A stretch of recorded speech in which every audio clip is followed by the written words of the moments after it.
actually the story of a girl with her little sister Yeah. who's just a baby, and nobody else at home. And you have a group of wild monkeys coming in, causing havoc, and you can imagine how terrifying it would be For for the the young little girl. child, yeah. But she had this presence of mind to use Alexa and say, "Hey, make dog sounds," and that was good enough to drive the monkeys away, right? And this is not something that we as marketers like necessarily think proactively about, but this is something that customers do time to time, which is really inspiring.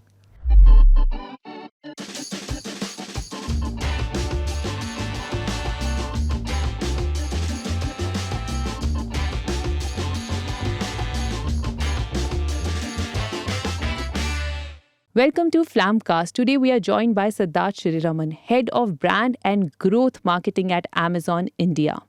Siddharth's journey, spanning over 14 years of work experience in marketing and a decade at Amazon, includes pioneering India's voice tech revolution.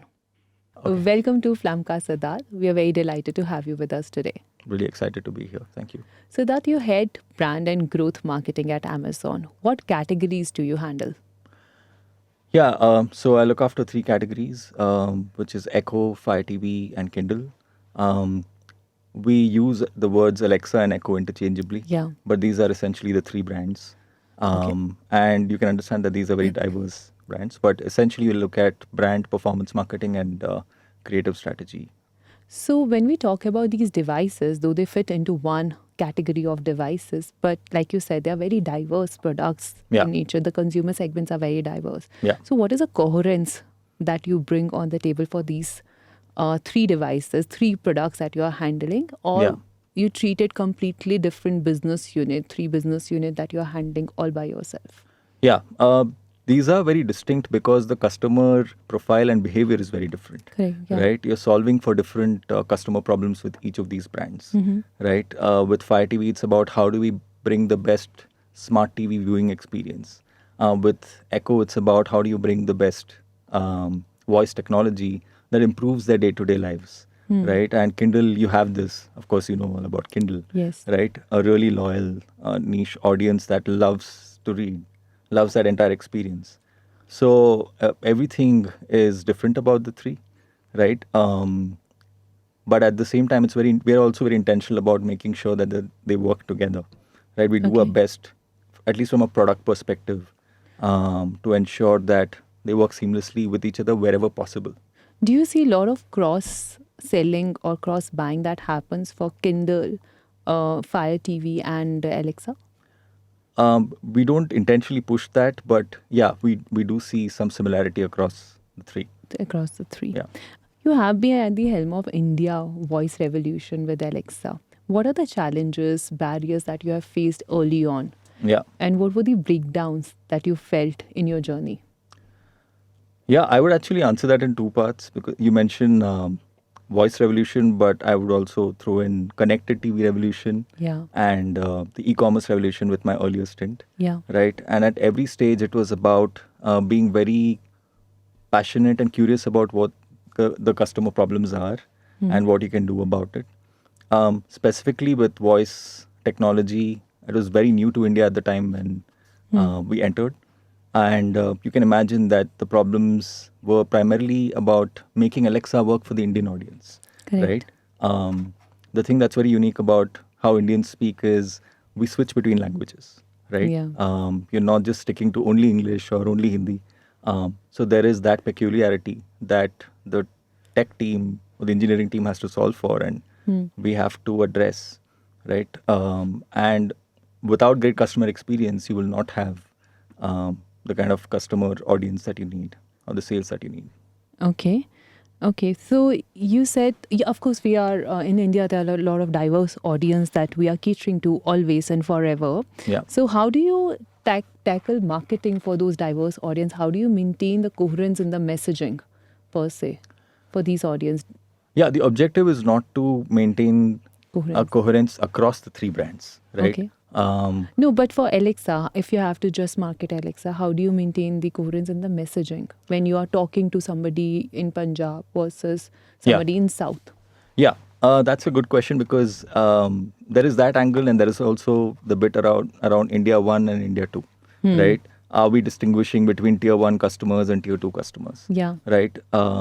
The interesting thing that I've observed is it's more important to market to the psychographic than by Demographic? location. Yeah. Right. Okay. So I don't distinguish between a potential Alexa customer in Varanasi versus in Delhi. Right. If their behavior is similar. Yeah, if they are very interested, if they are technophiles, and if we believe that it brings value to their daily lives, then we are just there to drive campaigns so that we're able to educate those customers and bring value there, right? It's also about, like with new age tech, what's very important is to like unearth those customer stories of power users, right? Those who are already using your technology really well and amplifying those stories, right? For example, I don't know if you've heard about the girl in UP who was alone at home. Yeah, I've heard about that. The monkey story, basically, Yes. right? So it's inspiring how customers kind of use Alexa in different ways. That even you wouldn't have imagined. Can you please tell our users about that monkey story? I'm Yeah. not sure how many of them have heard about it. Yeah, absolutely. So, it's actually the story of a girl with her little sister, Yeah. who's just a baby, and nobody else at home. And you have a group of wild monkeys coming in, causing havoc, and you can imagine how terrifying it would be For for the the young little girl. child, yeah. But she had this presence of mind to use Alexa and say, "Hey, make dog sounds," and that was good enough to drive the monkeys away, right? And this is not something that we as marketers like necessarily think proactively about, but this is something that customers do time to time, which is really inspiring, right? There are other examples also about like customers using Alexa in like for watering plants, Yeah. right? Or watering, their crops and farms. Oh, So nice. there's a lot of jugaad, especially in the tier 2 kind of towns, which is Tier 3 inspiring. as well, yeah. Yeah. So, did you capitalize on this story when you got to know about this little girl's story? From the marketing point of view, did you capitalize on that? Yeah, we were very, like I said, we were very inspired by what happened, right? So you can understand, it became a media sensation. There was Anand Mahindra also offering her a job, Yeah. right? So it was naturally a good PR story that helped us, right?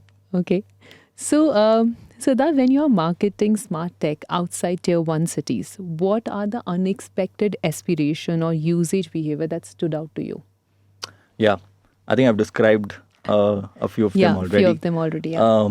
But another one which I really look forward to that space, which is education, right? So we have, I'm not sure if you're aware, but we have small villages in Chhattisgarh that have used Alexa as a teaching assistant in okay. schools, Wow. right, for kids.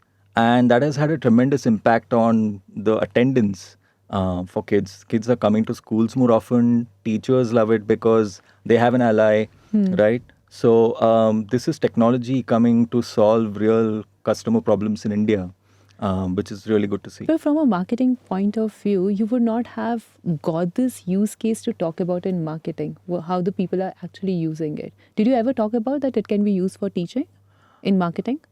We know that customers are using, like especially young parents, love to use Alexa For to be teaching. able to. It feeds into the curiosity of young kids, right? Because Alexa is all about asking questions, and kids love to ask questions. Yeah. So we've done campaigns around that as Around well. it, The Get Curious with Alexa campaign, right? Where like parents, instead of being irritated with their kids, Asking so many questions. asking so many why, questions, you're why? like, hey, you have Alexa as an ally, right? So it does. It's not something that entirely surprised Okay. us, but it's really good to see these use cases. Schools using Yeah. this, and wow, interesting. So Alexa has already reached to 99% of India's PIN code, which is phenomenal. Yeah. What unconventional approaches that you have taken to penetrate so Yeah. deep in Indian market? I do want to clarify that that 99% reach is actually like for all products on Amazon, right? Not it's, for- it's actually the might of Amazon working Okay. not just for Alexa, but Kindle and Fire TV and any other product that's listed on Amazon, that you can sell anything to any Indian customer across all PIN codes, Okay. right? But what you're really looking for is there a difference in the strategy between tier 1 and tier 2 Yeah. customers? Yeah, like I described earlier, it's more on the channel marketing side and the media strategy side, and how we deploy campaigns in offline stores. Okay. The difference lies more there, but the customer insight is more universal, right? So- Like I said, I don't distinguish between a customer in Varanasi or elsewhere. So tier 2 cities, tier 3 cities are more driven by offline sales versus online? No, you will see that a big share of online sales also come from these towns. Okay. What I'm referring to is a need for them to really experience the product, right? Okay. Um, Before I- ordering it online. before doing that, because with tier 1 customers, we're more forgiving and more aware of what technology can do for us. But that experiential element is, while it's important for tier 1 customers, it's even more important for other customer profiles, and that's where this comes into play. So back in 2017, Alexa was very new in Indian market and Indian homes. Yeah. So what is the mindset shift you have seen from 2017 to 2025 in consumers? Yeah, firstly, it's a long time, right? It's 8 years that we're talking about. Yeah. In that whole period, we unfortunately had COVID as well. Yes. But yes, initially when we launched the devices in India, um, the good thing about Alexa is there's something in it for everyone, and that's exactly what we wanted to intentionally talk about, right? And that's something that we still do. And when I say something in it for everyone, I mean, like, you could be a technophile and you have the smart home proposition working for you. Yeah. Like I said, parents love it for their kids. And then there are music enthusiasts who just want uninterrupted music listening experiences, right? And I am a productivity enthusiast. So, like, I love to use Alexa for, like, reminders. So there's, like, a ton of use cases that it can enable for you. And the thing that's peculiar about India is we have this family setting, right? We're less individualistic than the West. So, like, intentionally positioning Alexa as something more as part of the family that has something in it for everyone in the family, right?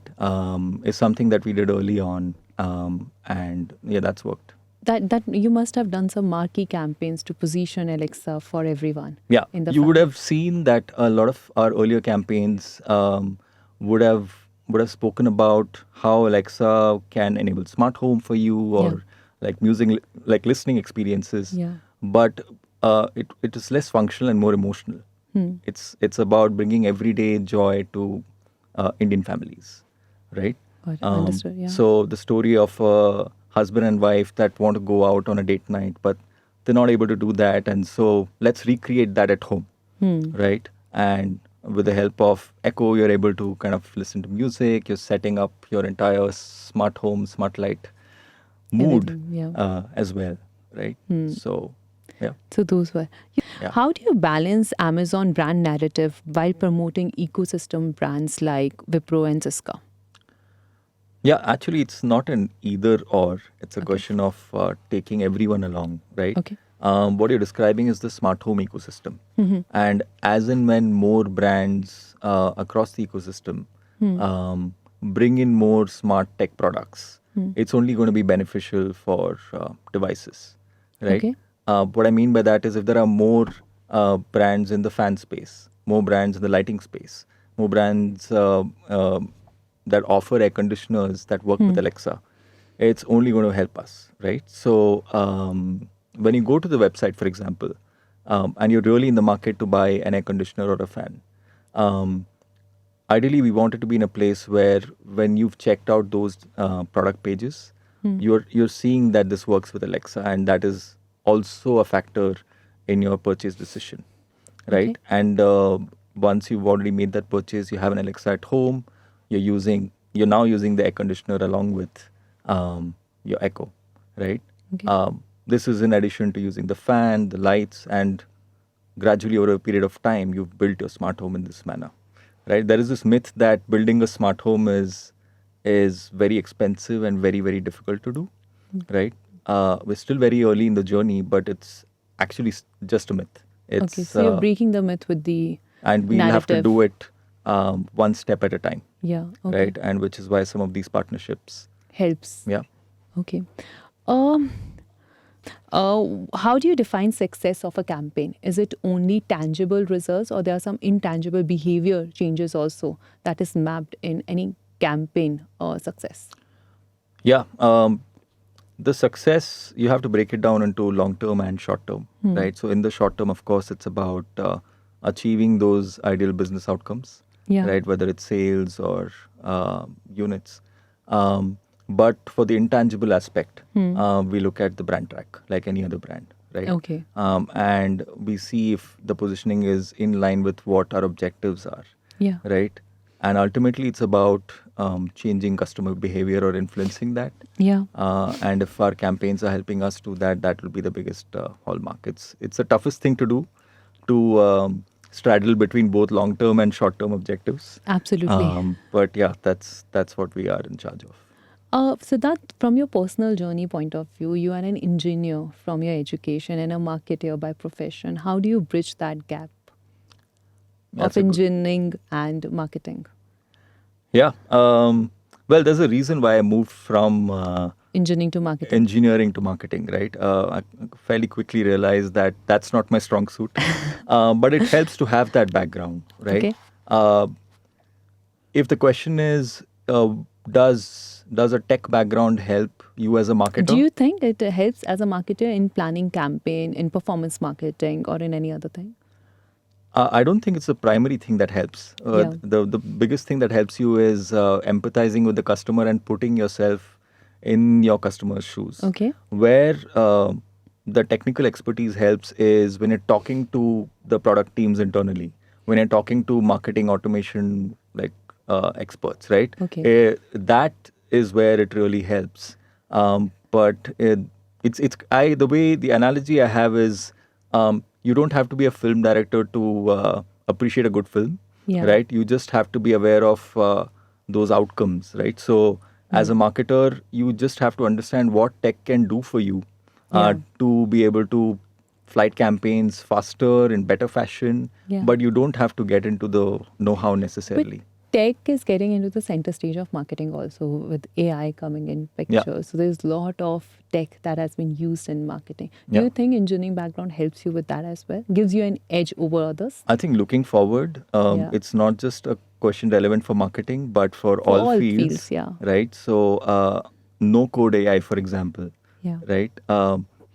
All the things that used to intimidate me in my first job as an IT professional, I can now do that with the help of no code AI, Yeah. right? So having that attitude that you can learn anything, including tech, Yeah. helps. And with what is to come, I think people who have that open mind will be able to really get to that quickly. They will definitely have an advantage, right? Okay. It sounds cliche when we say, like, stay curious, be relentlessly Yeah. curious about everything, Yeah. but that's actually true, right? Yeah. So when you're curious and you're also a dabbler, you're also trying to tinker, you're also trying to build something, Yeah. that gives you the edge, right? And yes, I think from that perspective, it's easier to tinker today than 10 years ago. You spoke about being curious. It is one of the Amazon principles. Yeah. So tell us more about that. Do you think that other companies should also adapt to some of the principles that Amazon swear by? Okay, absolutely, right? All of the leadership principles have been great for me to learn from. Like the mission that Amazon has is to be the world's largest startup. Amazon keeps talking about the day one culture, Yeah. right? And those are like really good learnings for me because it's often a trade-off, right? As a startup, it's really easy to innovate and keep that kind of a day one culture. Yeah. And as a large company, like how do you set those mechanisms to have that same attitude and same kind of nimbleness. Yeah. And so that's one of the reasons why I have been in Amazon for this long, because like every day is a new learning for me to see why these leadership principles exist, right? And how they have a practical implication, right? If I take like one of the principles as an example, Yeah.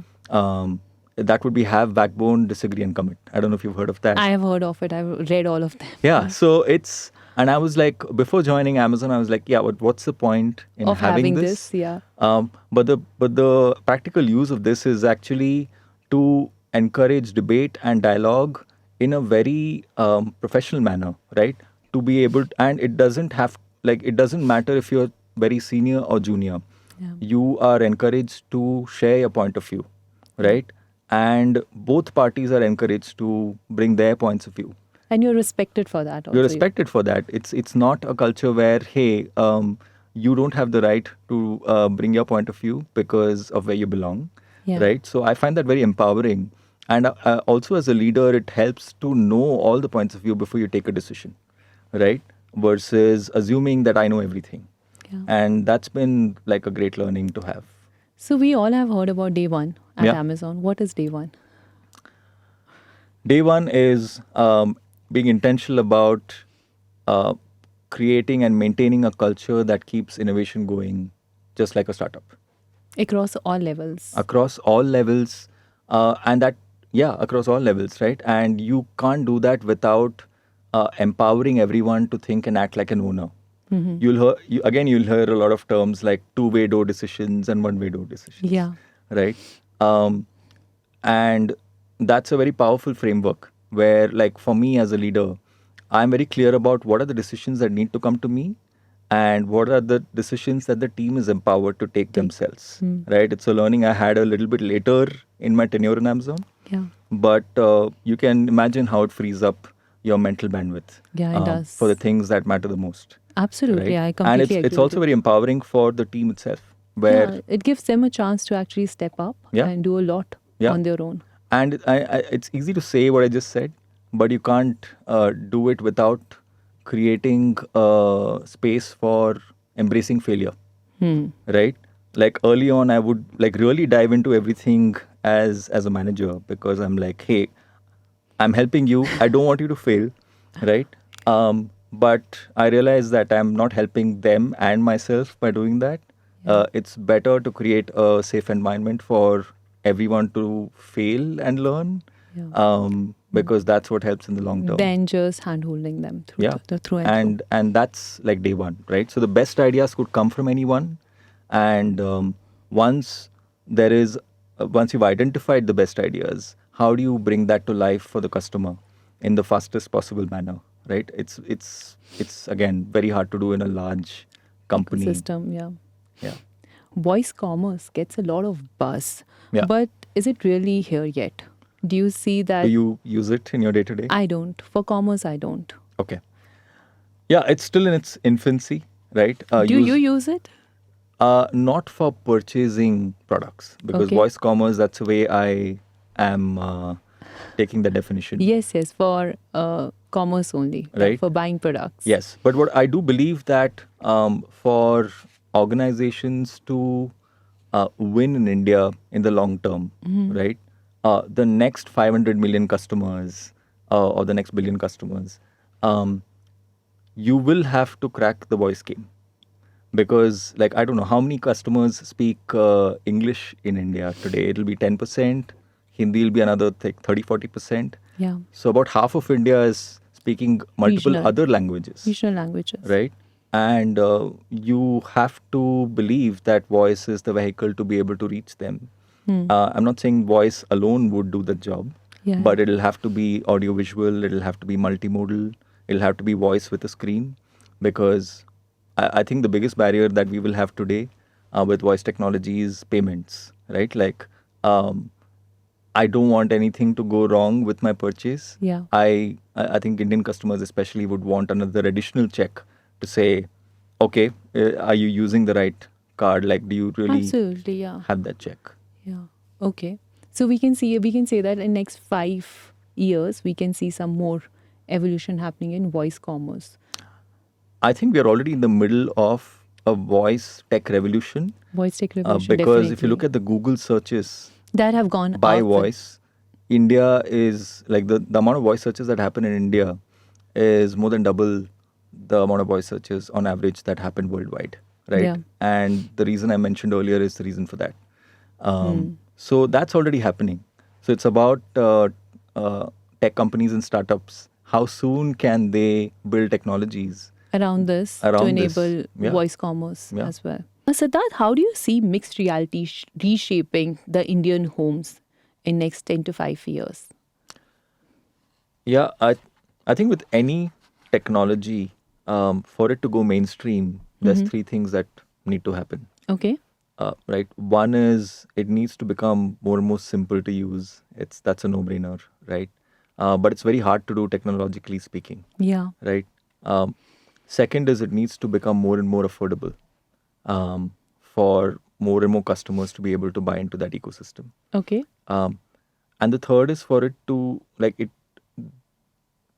be permission based, right? Of course. So if you take smart TVs versus like linear TVs, the reason smart TVs have evolved and gained so much adoption is because of like these three reasons, right? You like the kind of control as a customer on what you want to watch. Yeah. Those have the TVs have themselves, of course, become more and more affordable. Right. So I do see like for mixed reality to Become mainstream. become mainstream, these things will have to absolutely happen. Okay. And today it feels like we're at the cusp where we can finally get there, right? And when you say mixed reality, I think you mean augmented reality. All of that is like subsumed there. Yes. Yes. Right? Absolutely. Yeah. And you'll even find some of these CX features on Amazon where to solve the problem of visualizing how the product will look Yeah. in my home, right?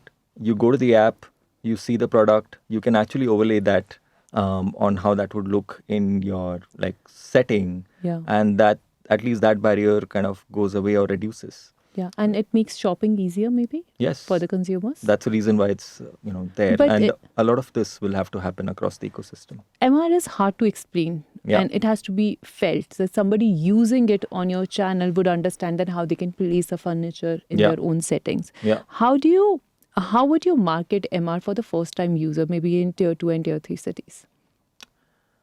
Yeah. I think because it's experiential, you will have to start with showing real customer examples of how they are using it digitally, right? Yeah. So real user stories of how MR is helping them in their day-to-day life, right? So let's take, for example, it's already let's assume it's already possible for kids to learn about history using MR by experiencing history. Like Yeah. I can go back in time, I can like be Shivaji, whatever, right? Versus learning about it passively today. Yeah. There is a lot of buzz in that idea, right? And the more content you create, keeping those practical applications and real user stories, the more that will help. And I think that's a sort of a no-brainer. Yeah.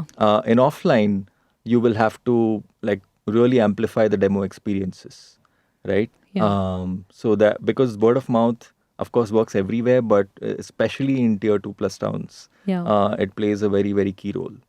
And like I was saying earlier, there is a lot of jugaad that I'm proud that Indian customers I are able know. to bring to the table, right? So any interesting stories that even you might not have been able to think about in terms of applications for MR. If that's already happening, it's on you as a marketer to like really unearth those stories and amplify them, right? Yeah. If like you might not have thought a farmer is going to use MR, Yeah. but he is. Yeah. You might not. I don't know if teleconferencing, if it gets better and better and better MR. with MR, then that unlocks so many more applications Absolutely. and stories. So, yeah. So today UPI ends with the scratch cards. What if MR can turn that moment into something more immersive and engaging for the brand? Yeah. Right now, when you do a UPI transaction, I think you get like 1 or 2 rupees, if at all. Yeah. Right. Around that. Yeah. For us, we can argue it's nothing. Yeah.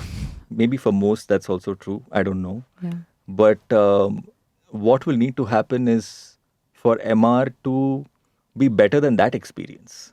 No, there's a scratch card also that happens. No? Then in Google, you get the scratch card. You just scratch Yes. it and then you win something. You win something. Yeah. And what can MR like do for you over there is something that I am frankly limited by my imagination. But it needs to have that kind of a wow factor so that they keep So- coming back to that experience, right? I Yeah. remember when I first used Cred as a consumer, I would love the experience because I might even get like 10, 20, 30 rupees.